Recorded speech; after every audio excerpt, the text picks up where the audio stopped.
Students, इस topic में हम अपनी नेक्स्ट थ्योरम कर रहे हैं और हमने किस टॉपिक की है थ्योरम? सब ग्रुप के। हम क्राइटेरिया फॉर सब ग्रुप की थ्योरम्स कर रहे थे, तो उसमें फर्स्ट और सेकंड थ्योरम हो गई थी।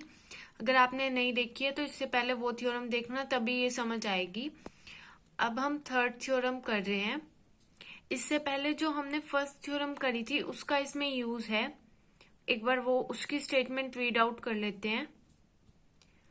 Criteria for a complex to be a subgroup. क्या क्राइटेरिया था? देखो, अगर कोई नॉन एम्प्टी सबसेट है H किसी ग्रुप G का, तो उसे हम सब ग्रुप कब कहेंगे? मतलब अगर कोई H सेट है, सबसेट है G का, तो H को हम सब ग्रुप कब कहेंगे? अगर वो दो प्रॉपर्टी को सेटिस्फाई करता था। कौन सी दो प्रॉपर्टी? पहली, क्लोजर प्रॉपर्टी की अगर दो एलिमेंट H में बिलोंग करें तो उस पे जो बाइनरी ऑपरेशन होगा A.B, वो भी H में ही बिलोंग करना चाहिए। दूसरी प्रॉपर्टी कौन सी सेटिस्फाई करनी चाहिए? इनवर्स, कि अगर कोई एलिमेंट H में बिलोंग कर रहा है तो अगर उसका इनवर्स भी H में बिलोंग कर रहा है तो हम H को क्या कह देते हैं? सब ग्रुप कह देते हैं ग्रुप G का, क्योंकि वो H क्या हो जाता है, अपने आप में एक ग्रुप बन जाता है ये दो प्रॉपर्टी को सेटिस्फाई करने के बाद। और इसका प्रूफ हमने थ्योरम फर्स्ट में देख लिया था, criteria for a complex to be a subgroup की जो हम थ्योरम्स कर रहे थे। अब हम थर्ड थ्योरम करेंगे जिसमें एक और क्राइटेरिया हमें पता चलेगा कि हम किसी भी कॉम्प्लेक्स को सब ग्रुप कैसे कह सकते हैं। जो हमने पिछली थ्योरम पढ़ी है अभी, उसका इस थ्योरम में यूज है। हम इस थ्योरम में यही दिखाएंगे कि जो H है, H में जो है क्लोजर प्रॉपर्टी और इनवर्स दोनों एग्जिस्ट कर रहे हैं, तो H को हम सब ग्रुप दिखा देंगे। अब इस थ्योरम में लिखा क्या हुआ है पहले वो पढ़ते हैं। A necessary and sufficient condition for a non-empty finite subset H of a group G to be a subgroup is that necessary और सफिशिएंट का मतलब होता है दोनों तरफ से, कि भाई अगर H सब ग्रुप है तो H को क्लोज होना पड़ेगा, H मस्ट बी क्लोज। और H अगर क्लोज्ड है तो H को सब ग्रुप होना पड़ेगा। अब ध्यान से देखना, यहाँ पे क्या लिखा हुआ है वर्ड फाइनाइट। H एक फाइनाइट सबसेट होना चाहिए G का। हम इनफाइनाइट को नहीं कह सकते, अगर वो क्लोज्ड है तो वो सब ग्रुप भी है। लेकिन अगर कोई फाइनाइट नंबर ऑफ एलिमेंट है, जिस H में अगर कोई फाइनाइट नंबर ऑफ एलिमेंट है और वो सेट जो H है वो सबसेट है G का और ये फाइनाइट है, तो हम उसे क्लोज कह देंगे, सॉरी सब ग्रुप कह देंगे अगर वो क्लोज होगा तो। और अगर वो सब ग्रुप होगा तो हमें पता ही है क्लोज तो वो होगा ही होगा। तो ये दोनों तरफ से प्रूव करनी है हमें कि अगर H सब ग्रुप है तो वो क्लोज होगा, और अगर वो क्लोज है और वो फाइनाइट भी होना चाहिए। यहाँ पे ध्यान से देखना, फाइनाइट भी है और क्लोज भी है। बस इतना दिखा दिया हमने कि H क्लोज है और फाइनाइट है, तो इसका मतलब वो क्या हो जाएगा? सब ग्रुप बन जाएगा G का। अब इसके लिए हम प्रूव करेंगे, सबसे पहले हम प्रूव करेंगे कि अगर H सब ग्रुप है तो H क्लोज होगा ही होगा। तो हमें ये बात तो पता ही है कि अगर H सब ग्रुप है तो इसका मतलब क्या है? H ग्रुप है अपने आप में, और अगर ग्रुप है तो H क्या होगा? क्लोज्ड होगा। अब यहाँ पे देखो हमने लिखा है condition is necessary, suppose H is सब ग्रुप ऑफ G। अगर H सब ग्रुप है G का तो H जो है अपने आप में एक ग्रुप है। यहाँ पे आप लिख सकते हो H is group in itself, ठीक है। और उसके बाद अगर वो ग्रुप है तो A और B जो भी H में एलिमेंट बिलोंग करेंगे वो क्लोजर प्रॉपर्टी को सेटिस्फाई करेंगे। A.B, यहाँ पे डॉट किसी भी क्लोजर प्रॉपर्टी, किसी भी ऑपरेशन को डिनोट कर रहा है। मल्टीप्लिकेशन यहाँ पे गलती से लिख दिया, सिर्फ वो मल्टीप्लिकेशन को ही डिनोट नहीं कर रहा, किसी भी ऑपरेशन, बाइनरी ऑपरेशन को यहाँ पे डिनोट कर रहा है। A.B भी बिलोंग करेगा H में, तो ये तो एज इट इज प्रूव हो जाती है। अब थोड़ी नेक्स्ट वाली देखनी है कि अगर H क्लोज्ड है तो हमें प्रूव करना है कि H सब ग्रुप होगा G का, ठीक है। और H एक फाइनाइट सेट भी है, हमेशा याद रखना। अब यहाँ पे देखो, it is given that for all a and b belongs to H. हमें क्या दिया हुआ है कि एच क्लोज्ड है, इसका मतलब जो भी एलिमेंट एच में बिलोंग करेंगे उन पे अगर हम बाइनरी ऑपरेट करेंगे तो वो एच में ही मिलेंगे। ठीक है, तो हम क्या करते हैं, एक एलिमेंट एच का उठा लेते हैं, हम उठा लेते हैं ए को। अगर हमने ए को ए के साथ ऑपरेट किया, अगर हमने ए को ए के साथ ऑपरेट किया तो क्या आएगा, ए स्क्वेयर। तो हमें क्या बोला गया, इस प्रॉपर्टी की हेल्प से हम कह सकते हैं अगर दो एलिमेंट को हम ऑपरेट करेंगे तो किस में ही आएगा, एच में ही आएगा। तो इसका मतलब ए को ए के साथ ऑपरेट करेंगे तो वो किस में आएगा, ए स्क्वेयर आएगा, और ए स्क्वेयर किस में आएगा, एच में आएगा। ठीक है, अब कोई दो एलिमेंट जो एच में होंगे अगर उन्हें बाइनरी ऑपरेट करेंगे तो वो एच में ही आएगा। ठीक है, अब हमें पता है कि ए स्क्वेयर भी किस में आ रहा है, एच में ही आ रहा है, ए स्क्वेयर भी एच में ही आ रहा है। तो हम क्या ले लेते हैं, एक एलिमेंट ले लेते हैं ए, एक ले लेते हैं ए स्क्वेयर, क्योंकि यहाँ पे हमने प्रूव किया ए स्क्वेयर एच में आ रहा है। तो ए और ए स्क्वेयर भी एच में ही है, तो ए क्यूब भी एच में होगा। अगर ए क्यूब एच में है तो ए क्यूब भी एच में, ए फोर भी एच में होगा। ऐसे ही सारे बहुत सारी पावर आ जाएंगी एच में, तो है ना, इनफाइनाइट पावर आ जाएगी एच में। लेकिन हमें एच तो फाइनाइट दिया हुआ है, अगर ए की इनफाइनाइट पावर्स एच में आ रही है और एच फाइनाइट है, ये तो कॉन्ट्राडिक्शन होगी। इसका मतलब क्या कि एच की ए की जितनी भी इनफाइनाइट पावर्स है, जितनी भी पावर्स है वो रिपीट हो रही है। मतलब मान लो कि ए4 ए8 के इक्वल है, या फिर ए5 ए10 के इक्वल है। तो अगर वो रिपीट हो रही है तो फाइनाइट को सेटिस्फाई कर देगा, इसका मतलब फाइनाइट आएगी कुछ ना कुछ। तो इसका मतलब हमें क्या पता चल रहा है कि जितनी भी ये पावर्स आ रही है ये इनफाइनाइट है, लेकिन एच फाइनाइट दिया हुआ था। तो इसका मतलब ये जो पावर्स हैं ये रिपीट हो रही हैं आपस में। बट यहाँ पे ये लिखा है but H is infinite, H finite है सबसेट ऑफ जी। तो element of this collection must be repeat. तो ये रिपीट हो रहा है मतलब ये जो पावर्स हैं ये रिपीट हो रही हैं, तभी तो एच फाइनाइट है। वरना अगर रिपीट ना हो रही होती तो एच तो इनफाइनाइट होता है, क्योंकि ये इनफाइनाइट पावर्स आ जाएंगी ऐसे तो। ठीक है, तो इसका मतलब अगर हम कोई भी दो पावर लें, एटलीस्ट कोई दो पावर, एटलीस्ट क्या बहुत सारी पावर्स आपस में इक्वल मिलेगी इसमें। ठीक है, तो इसका मतलब कोई दो पावर्स ऐसी हम ले सकते हैं जो आपस में इक्वल हो। ठीक है, हमने ले ली दो पावर्स आपस में equal, a r equals to a s. हमने इस तरह से ये पावर ली कि आर जो है वो बड़ा है एस से। ठीक है, आर बड़ा है एस से।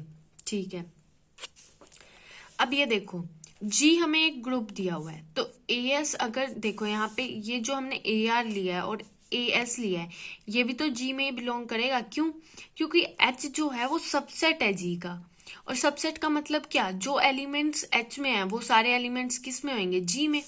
तो ये ए आर भी जी में होगा और ए एस भी जी में होगा। तो अगर ए एस जी में है और जी तो एक ग्रुप दिया हुआ है हमें, तो इसका मतलब ए एस का इनवर्स भी जी में ही बिलोंग करेगा। ठीक है, अगर ए एस का इनवर्स जी में बिलोंग करेगा तो देखो दो पावर्स दो एलिमेंट्स इक्वल है, तो अगर हम दो जो चीज इक्वल होती है उस पे दोनों साइड बाइनरी ऑपरेट करें एक ही नंबर से तो वो भी इक्वल आएंगी।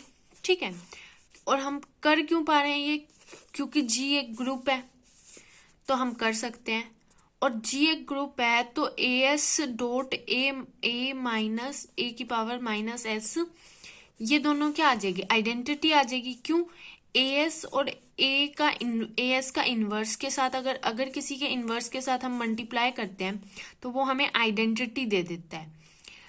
और आइडेंटिटी आएगा क्यों, ये आपका क्वेश्चन ये होगा कि भाई आइडेंटिटी आएगा क्यों, जब एच तो ग्रुप सब ग्रुप है ही नहीं, लेकिन जी तो सब ग्रुप है, और ए एस जो है जी में बिलोंग कर रहा है, और ए एस इनवर्स जो है वो भी जी में बिलोंग कर रहा है। तो ए एस और a s inverse equals to identity, वो भी तो जी में बिलोंग करेगा बाय एग्जिस्टेंस ऑफ इनवर्स और एग्जिस्टेंस ऑफ आइडेंटिटी। जी एक ग्रुप है, इसके कारण ये सब होगा। तो ए की पावर 0 क्या आ जाएगा, आइडेंटिटी, और ए की पावर 0 हमें पता है कि आइडेंटिटी होती है, ये पिछली वीडियो में मैंने आपको समझाया हुआ है जब हमने बात करी थी integral powers of an element की। A R minus S equals to identity हो गया हमारा, और आर माइनस एस क्या होगा, ग्रेटर देन 0 होगा ना, पॉजिटिव इंटीजर होगा। क्यों? क्योंकि हमने जो आर लिया है वो एस से बड़ा लिया है। अब मान लो यहाँ पे 3 हो, यहाँ पे 4 हो, तो 3 माइनस 4 क्या होगा, एक 3 माइनस 4 क्या होगा। और हमने ये इंटीजर लिया, दोनों के दोनों इंटीजर है, ये कभी आप पॉइंटों में लेने लग जाओ। 3 माइनस 4 सॉरी 4 माइनस 3 क्या होगा, 1 होगा। लेकिन ये वाला इससे बड़ा होगा, तो इसका मतलब इन दोनों का माइनस जब हम करेंगे तो वो 0 से बड़ा आएगा हमेशा। तो आर माइनस एस क्या हो जाएगा, पॉजिटिव हो जाएगा।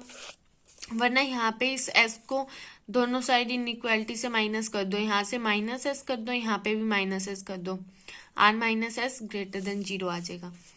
ठीक है, बट आर माइनस एस जो है इज ए पॉजिटिव इंटीजर। हमने देखा कि आर माइनस एस क्या है, पॉजिटिव इंटीजर।